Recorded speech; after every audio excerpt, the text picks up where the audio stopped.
I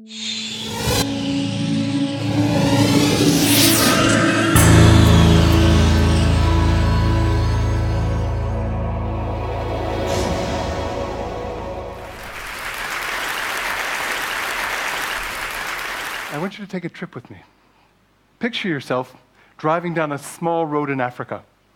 And as you drive along, you look off to the side, and this is what you see. You see a field of graves. And you stop, and you get out of your car, and you take a picture, and you go into the town, and you inquire, what's going on here? And people are initially reluctant to tell you. And then someone says, these are the recent AIDS deaths in our community. HIV isn't like other medical conditions. It's stigmatizing. People are reluctant to talk about it. There's a fear associated with it. And I'm going to talk about HIV today, about the deaths, about the stigma. It's a medical story, but more than that, it's a social story. This map depicts the global distribution of HIV, and as you can see, Africa has a disproportionate share of the infection. There are 33 million people living with HIV in the world today. Of these, 2/3, 22 million, are living in sub-Saharan Africa. There are 1.4 million pregnant women in low and middle-income countries living with HIV, and of these, 90% are in sub-Saharan Africa. We talk about things in relative terms, and I'm going to talk about annual pregnancies in HIV-positive mothers. The United States, a large country, each year 7,000 mothers with HIV who give birth to a child. But you go to Rwanda, a very small country, 8,000 mothers with HIV who are pregnant. And then you go to Baragwanath Hospital, outside of Johannesburg in South Africa, and 8,000 HIV-positive pregnant women giving birth. A hospital the same as a country. And to realize that this is just the tip of an iceberg, that when you compare everything here to South Africa, it just pales, because in South Africa, each year, 300,000 mothers with HIV give birth to children.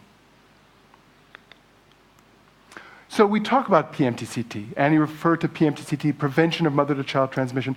I think there's an assumption amongst most people in the public that if a mother's HIV positive, she's going to infect her child.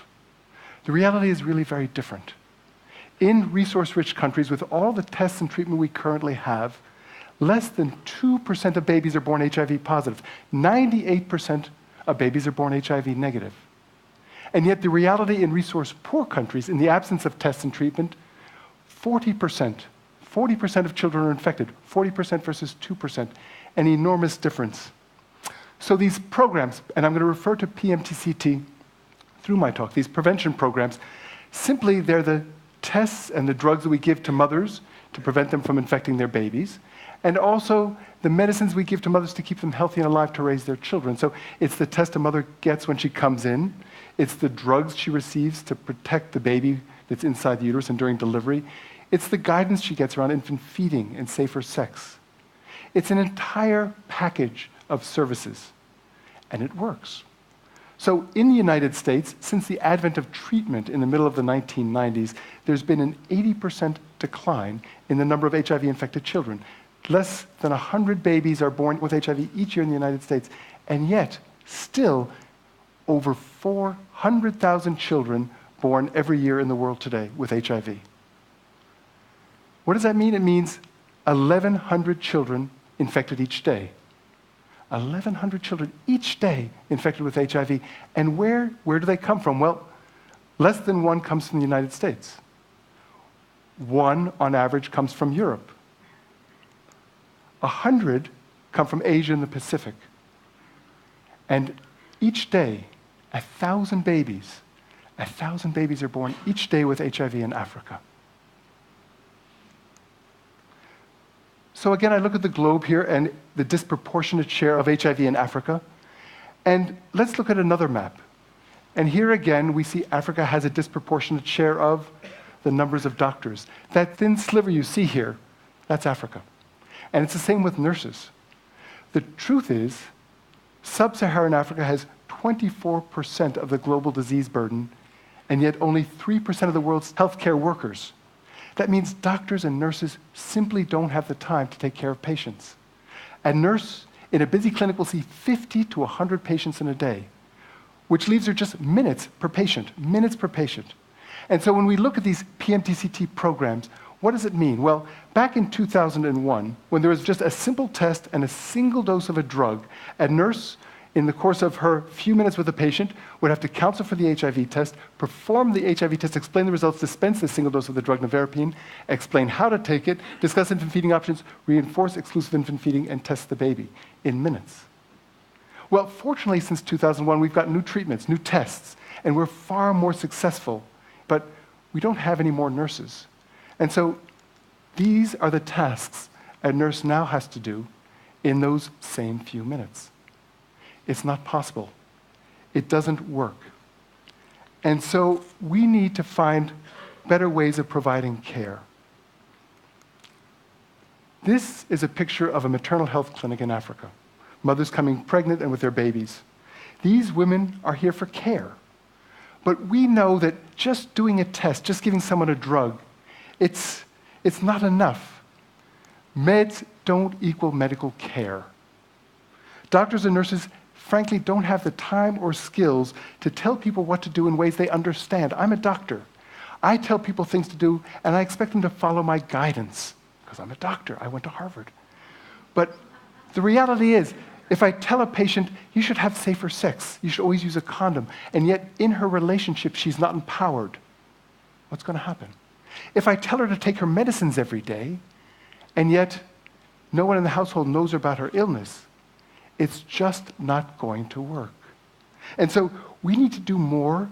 We need to do it differently. We need to do it in ways that are affordable and accessible and can be taken to scale, which means can be done everywhere. So I want to tell you a story. I want to take you on a little trip. Imagine yourself, if you can. You're a young woman in Africa. You're going to the hospital or clinic. You go in for a test, and you find out that you're pregnant, and you're delighted. And then they give you another test, and they tell you you're HIV positive, and you're devastated. And the nurse takes you into a room, and she tells you about the tests and HIV and the medicines you can take, and how to take care of yourself and your baby, and you hear none of it. All you're hearing is, I'm going to die, and my baby's going to die. And then you're out on the street, and you don't know where to go, and you don't know who you can talk to, because the truth is, HIV is so stigmatizing that if you tell your partner, your family, anyone in your home, you're likely to be thrown out without any means of support. And this is the face and story of HIV in Africa today. But we're here to talk about possible solutions and some good news. And I want to change the story a little bit. Take the same mother, and the nurse, after she gives her test, takes her to a room. The door opens, and there's a room full of mothers with babies, and they're sitting, and they're talking, they're listening, they're drinking tea, they're having sandwiches. And she goes inside, and a woman comes up to her and says, welcome to Mothers to Mothers. Have a seat. You're safe here. We're all HIV positive. You're going to be okay. You're going to live. Your baby is going to be HIV negative. We view mothers as the community's single greatest resource. Mothers take care of the children, take care of the home. So often the men are gone. They're working, or they're not part of the household. Our organization, Mothers to Mothers, enlists women with HIV as care providers. We bring mothers who have HIV, who've been through these PMTCT programs in the very facilities, to come back and work side by side with doctors and nurses as part of the healthcare team.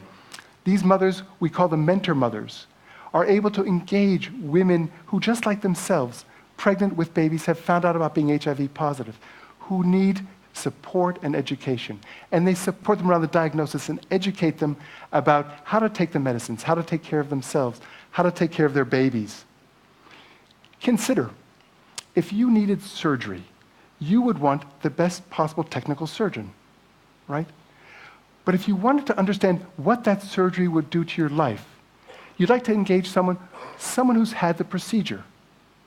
Patients are experts on their own experience, and they can share that experience with others. This is the medical care that goes beyond just medicines. So the mothers who work for us, they come from the communities in which they work. They're hired, they're paid as professional members of the healthcare teams, just like doctors and nurses.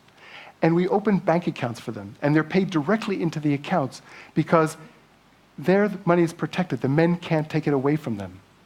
They go through 2 to 3 weeks of rigorous curriculum-based education, training. Now, doctors and nurses, they too get trained, but so often they only get trained once, so they're not aware of new medicines, new guidelines as they come out. Our mentor mothers get trained every single year and retrained. And so doctors and nurses, they look up to them as experts. Imagine that, a woman, a former patient, being able to educate her doctor for the first time and educate the other patients that she's taking care of.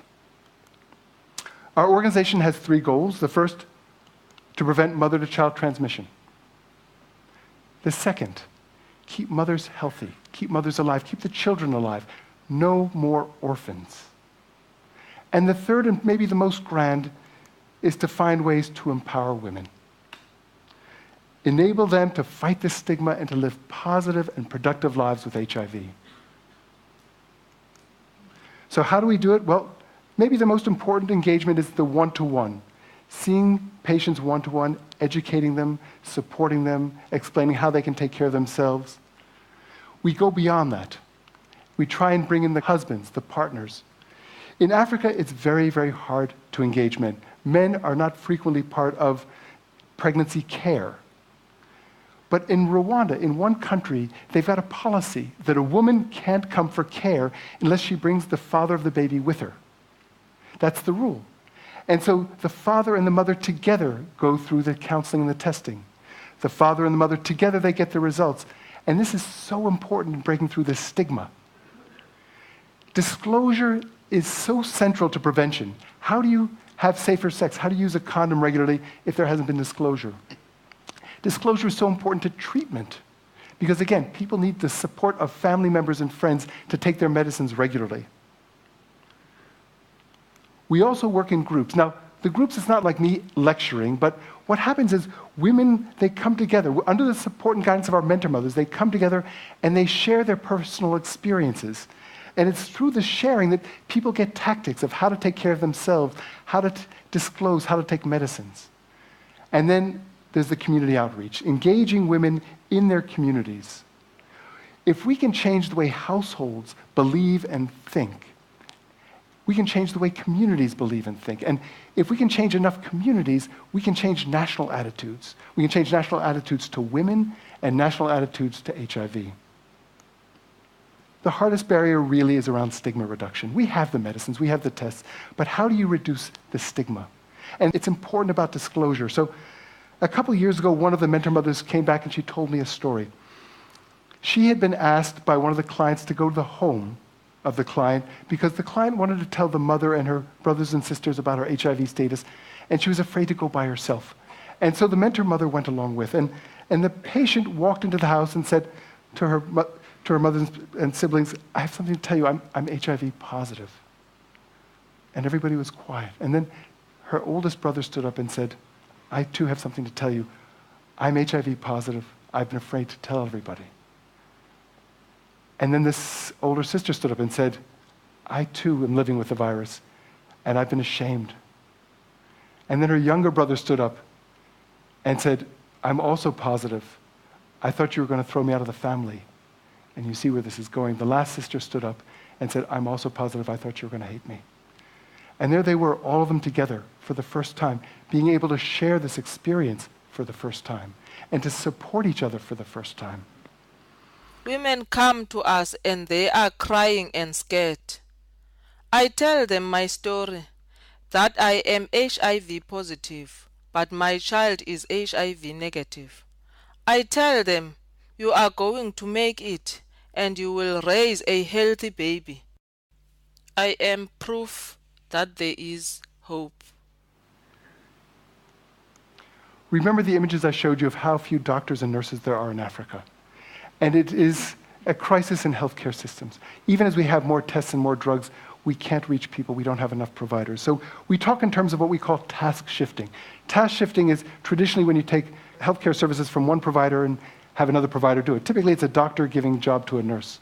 And the issue in Africa is that there are fewer nurses really than doctors. And so that we need to find a new paradigm for healthcare. How do you build a better healthcare system?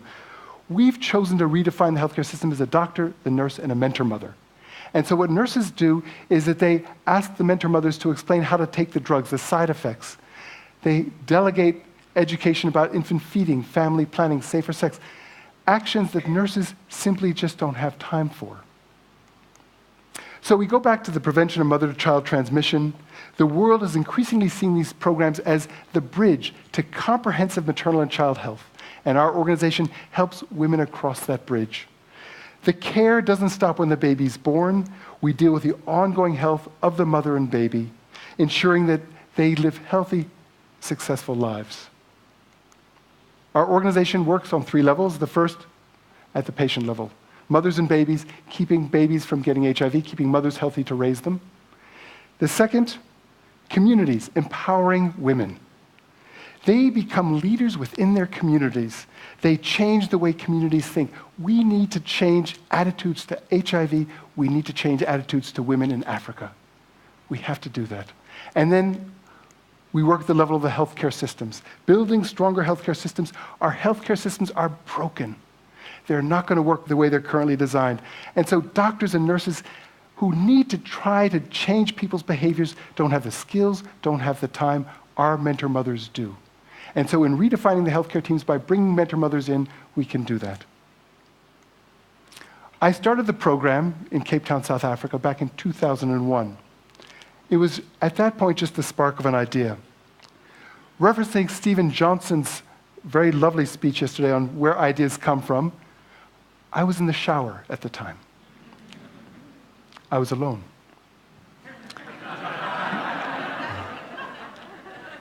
The program is now working in 9 countries. We have 670 program sites. We're seeing about 230,000 women every month. We're employing 1,600 mentor mothers. And last year, they enrolled 300,000 HIV-positive pregnant women and mothers. That is 20% of the global HIV-positive pregnant women. 20% of the world. What's extraordinary is how simple the premise. Mothers with HIV caring for mothers with HIV. Past patients taking care of present patients. Empowerment through employment, reducing stigma. There is hope. Hope that one day we shall win this fight against HIV and AIDS. Each person must know their HIV status. Those who are HIV negative must know how to stay negative. Those who are HIV infected must know how to take care of themselves. HIV positive pregnant women must get PMTCT services in order to have HIV negative babies. All of this is possible if we each contribute to this fight. Simple solutions to complex problems. Mothers caring for mothers. It's transformational. Thank you.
Oh!